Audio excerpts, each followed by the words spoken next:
ایک مرتبہ ایک شخص حضرت علی کی خدمت میں آ کر عرض کرنے لگا، یا علی، میں ایسا کیا کروں جس سے میں دنیا اور آخرت میں سرخرو رہوں اور کامیاب رہوں؟ تو امام علی علیہ السلام نے فرمایا، اے شخص، تم اپنے آپ کو ان 7 کاموں سے دور رکھو، دنیا اور آخرت میں سرخرو رہو گے۔ تو وہ شخص کہنے لگا، وہ 7 کام کون سے ہیں؟ تو امام علی علیہ السلام نے فرمایا، پہلا کام اپنے والدین سے بدتمیزی نہ کرنا، کیونکہ اس عمل سے انسان کی عمر کم ہوتی ہے اور آنے والی خوشحالی تنگ دستی میں بدل جاتی ہے۔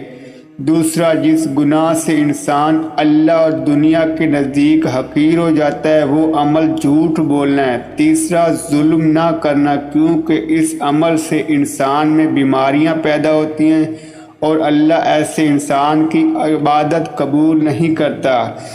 چوتھا، تم کبھی زنا نہ کرنا، کیونکہ زنا کرنے سے رزق میں تنگی ہو جاتی ہے۔ پانچواں، تم کبھی نشہ نہیں کرنا، کیونکہ نشہ کرنے والے سے باعزت دوست دور ہونے لگتے ہیں۔ چھٹا، تم کبھی تکبر نہ کرنا، کیونکہ جو انسان تکبر کرتا ہے اس کی نعمتیں دن بدن کم ہونے لگتی ہیں۔ ساتواں، تم کبھی حرام نہ کھانا، کیونکہ جو انسان حرام کھاتا ہے اس کی دعائیں اللہ پاک قبول نہیں کرتا۔